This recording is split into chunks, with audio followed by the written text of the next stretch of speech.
Q, un cuento cuántico, por Javier Fernández Panadero. Capítulo 1. Q era un qubit que vivía en un subespacio de las afueras. Como tantos jóvenes, se sentía indeciso y raro.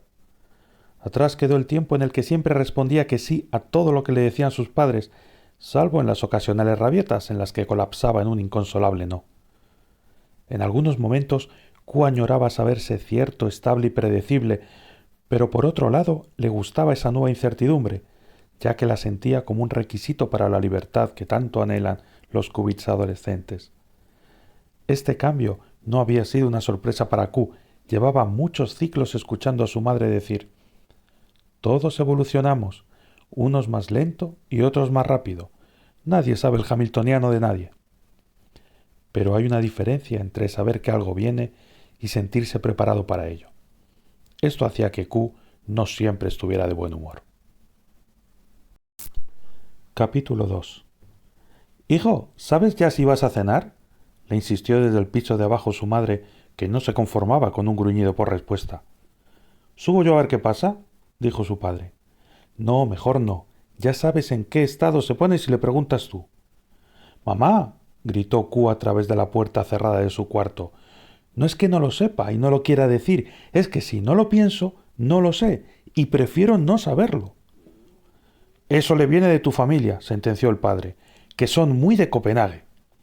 No empieces, y menos con la abuela delante.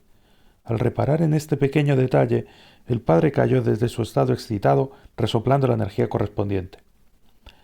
No te preocupes por mí, hija. Yo soy siempre un sí, anunció la abuela, mientras se servía una buena ración, con esa pachorra que te da haber vivido muchas fluctuaciones y saber que mejor electronvoltio en mano que ciento volando. Q, sin embargo, no tenía mucha hambre. Había picado algún fotón al salir de clase. Decidió que se quedaría arriba a solas para disfrutar de su valor indefinido. Pero el sistema es el sistema, por más que cada nueva generación de qubits haya querido derrocarlo. Te mide y te cambia.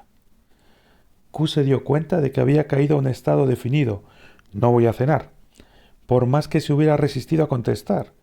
Y así entendió que quien te mide es la situación en la que te pone la pregunta, a pesar de tu voluntad de no responderla. Finalmente bajó y se encontró con un plato lleno delante de su sitio. Mamá, aprender duele, solo si te resistes. Q sonrió por la combinación lineal de tres razones: el cariño de sus padres al reservarle una porción, la valentía que mostraron al defenderla de la voracidad de la abuela, y que su estado había cambiado a sí voy a cenar sin que lo hubiera notado hasta ese preciso momento. Capítulo 3. Unos ciclos más tarde, andaba Q en clase ensimismado pensando en lo que había ocurrido durante aquella cena, cuando una inesperada colisión cambió su estado. Si no prestáis atención, nunca os haréis un byte de provecho, le regañó el profesor. Siempre con lo mismo, qué pesados. Pensó Q simulando mantener su nuevo estado, alumno atendiendo, que era de corta vida media. Pero efectivamente, prestar atención era un buen consejo, porque había sucedido algo muy interesante. La colisión había cambiado el estado de Q, pero también el estado del maestro, y aunque era bastante probable que ambos volvieran a su estado fundamental en breve, el carácter mutuo de la interacción, unido a los sucesos de la cena, le hicieron plantearse algo terrible. ¿Quién decide cómo me siento?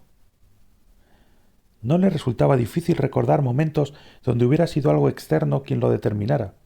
Lo complicado era identificar, fuera de toda duda, un estado que se hubiera establecido o mantenido por voluntad de Q. ¿Pudiera ser que no existiera ni un mínimo espacio de libertad y que la incertidumbre fuera sólo la antesala de la decisión de otro? ¿No hay nada más allá de ser medido? Pero fue entonces cuando algo cambió su interior. Un estado claro y definido, innegable. Sí. A esta claridad se le añadió una sensación de unión profunda con alguien que le completaba y que, pensó, estaría sintiendo lo mismo que él. Curiosamente, a pesar de no poder estar más equivocado en eso de lo mismo, y después de haber sido objeto una vez más de un proceso de medida, Q quedó tranquilo tomando el suceso como la prueba de una trascendente voz interior o de la existencia de su medio qubit, con quien estaría destinado a encontrarse en el futuro. Removido por la experiencia, decidió dar por terminado el ciclo y descansar, pero había algo que se agitaba en su interior. Capítulo 4. Los gritos de su madre en la distancia despertaron a Q, que hasta ese momento dormía plácidamente en su cuarto. ¡Ay, qué disgusto! ¡Mi hijo entrelazado! Pero había más voces. Eso le viene de tu familia. Tu madre también estuvo entrelazada y dicen que se salta una generación, argumentó el padre, muy en su línea. Con la abuela delante, no, hombre, que te lo tengo dicho, protestó la madre. Déjales tranquilos, que son chiquillos, quiso zanjar la abuela. Aún adormilado, Q no entendía de qué estaban hablando, pero había algo que le preocupaba más. Él no era el de siempre. Los tres subieron hasta su habitación para continuar la discusión, pero al verle, el padre gritó, la madre se quedó muda y la abuela exclamó: ¡Ha dado el estirón! Q seguía sin entender. ¿Estás bien, hijo?, le preguntó preocupada su madre. Él se dispuso, como siempre, a resolver su indefinición adolescente para poder dar una respuesta afirmativa o negativa, pero se encontró con más opciones. Mi pequeño Q se ha hecho mayor, sollozaba su padre. El joven buscaba una respuesta y cómo expresarla, y era esto último lo que le mantenía perplejo, porque había descubierto los matices. No solo podía decir sí y no, en este caso bien y mal. Disponía de 4 valores diferentes, que podrían representar, por ejemplo, los estados muy bien, bien, mal y muy mal. Su familia lo veía fluctuar mientras Q decidía su respuesta.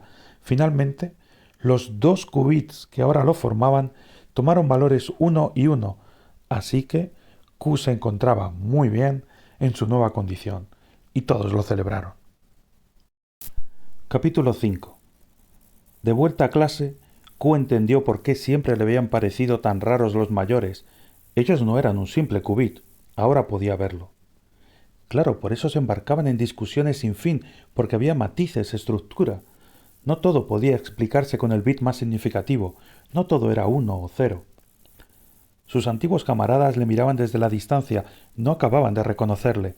Es cierto que proyectado sobre una dimensión inferior, Q parecía casi el de siempre, pero no daba una descripción adecuada de quién era ahora, entre otras cosas porque era más grande. Su maestro, al darse cuenta de la nueva situación, reservó otra posición de memoria pegada a su antiguo puesto, para que Q pudiera acomodarse adecuadamente. Tranquilo, chaval, todo va como debe. El maestro le guiñó un bit sin interrumpir las explicaciones al resto de la clase, mostrando así que su estructura también era compleja. Maestro, usted no es solo el bit que vemos, ¿verdad? ¿Acaso es alguien solo la proyección en tu subespacio? Además, dijo fingiendo cierta gravedad, esta es una institución seria. No tenemos docentes de menos de 1 mega. Q no entendió muy bien esta última parte, sobre todo porque seguía en estado de shock. Su estirón había hecho algo más que duplicar su capacidad, había derribado una barrera. Hasta ese momento todo era sí o no, 1 o 0, ser o no ser, pero ahora teníamos 4 estados y eso era una gran diferencia. Si cada valor del bit más significativo tenía ahora 2 variantes, ¿por qué no podría haber más detalle aún? ¿Por qué no podía haber 4 qubits u 8 qubits? Miró a su compañera de al lado, algo alicaído, 0,1, y pensó por un momento que quizá, si alguien los viese juntos desde lejos, podría creer que... Pero empezó a fluctuar y a marearse. Demasiadas emociones para un solo ciclo. Capítulo 6. Su padre le trajo el desayuno a la cama. Sabía que era un momento difícil para él. «Un fotón recién emitido. Absórbelo rápido, que se le van a ir las...» «Papá, ya sabes que eso es un mito». «¿Cómo estás, hijo?» Q apuró el fotón de un solo trago, la única manera de tomarlos. «Qué rico. Ahora a tope. 1-1. Es curioso, papá. La verdad es que ya no me siento tan indeterminado como antes. Voy cambiando, es cierto, pero suelo tener valores bien definidos». «Es lo que pasa cuando creces». Había cierta nostalgia en sus palabras. «¿A qué te refieres?» «No es fácil mantener la coherencia cuando interaccionas con otros, ni cuando tienes hijos. Le sonrió con el cariño y la paciencia que solo te dan los ciclos. Ya lo entenderás cuando seas un byte. ¿Qué es un byte? ¿Tú eres un byte? ¿Y mamá? ¿Y la abuela? Tu abuela es...